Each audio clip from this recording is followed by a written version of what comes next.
Doctor మరి periods అనేది ఈ మంత్‌లో ఏ డేట్‌కి వచ్చిందో సేమ్ నెక్స్ట్ మంత్‌లో కూడా అదే డేట్‌కి రావాలని అలా ఏమైనా ఉందా? అంటే అట్లా అట్లా వేరే అంటే డేట్‌కి చేంజ్ అవుతే అది అంటే సమస్యగా తెలుసుకోవచ్చంటారా?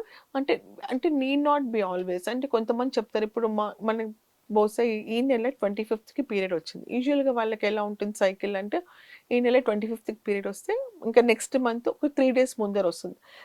సో 21, 22 అట్లా వస్తుంది. యెస్. మళ్ళా ముందుకు వెళ్తుంటది.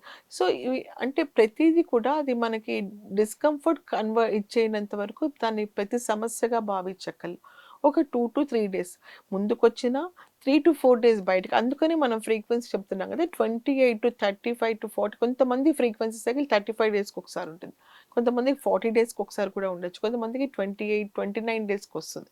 సో, అదేదైనా మార్పు గమనిస్తేనే మనం దాన్ని మనని మనం సెల్ఫ్ ఐడెంటిఫై చేసుకొని ఏదైనా ఉందేమో అని చూపించుకోవాలి తప్పితే ప్రతీదీ మనం 2-3 డేస్ ముందుకు కానీ 3-4 డేస్ వెనక్కి కానీ వెళ్తే అంత భయపడాల్సిన అవసరం లేదు. ఒకటేంటంటే మ్యారీడ్ అయిన ఉమెన్‌లో ఎప్పుడైనా గూడా ముందు వచ్చేస్తే పెద్ద ఇదవ్వాల్సిన అవసరం ఉండదు. ఒకవేళ పీరియడ్ మటుకు డిలే అవుతే సపోజ్ 25కి రావాల్సింది పీరియడ్ 25కి రాకుండా వాళ్ళకి 30థ్ ఎప్పుడు ఒక 25కి రాకుండా వాళ్ళకి ఒక్కొక్కసారి 1 వీక్‌కి ముందర వస్తుంటుంది. మామూలుగా వాళ్ళ ప్రకారం వాళ్ళ సైకిల్ లెంగ్త్ ప్రకారం. 25కి రావాల్సింది 4 డేస్ తర్వాతనే వస్తుంది. సో, అలాంటి వాళ్ళు మటుకు బికాస్ మ్యారీడ్ వుమెన్ కాబట్టి ఎక్స్‌పోజర్ ఉంటుంది కాబట్టి వాళ్ళు తప్పకుండా ఎప్పుడైనా 3 డేస్ కానీ, 5 డేస్ కానీ పీరియడ్ మిస్ అయినప్పుడు తప్పకుండా ఒక ప్రెగ్నెన్సీ టెస్ట్ అయితే చేసుకోవాలి. చాలా మంది అది చేసుకోరు. ఎందుకంటే వాళ్ళు ఎప్పుడూ లేటే వస్తుంది కదా! లేటే వస్తుంది అనుకుంటారు. అలా కాకుండా ఎందుకంటే హస్బెండ్ అండ్ వైఫ్ కలిసి ఉన్నప్పుడు డెఫినిట్‌గా ఒక ప్రెగ్నెన్సీ టెస్ట్ అయితే చేసుకోవాలి. ఎందుకంటే ఇర్రెగ్యులర్ పీరియడ్స్‌లో కూడా ప్రెగ్నెన్సీ వచ్చే అవకాశాలు ఉంటాయి కదా! ఓవ్యులేషన్ అవుతుంది. ప్రెగ్నెన్సీ వచ్చే అవకాశాలు ఉంటాయి.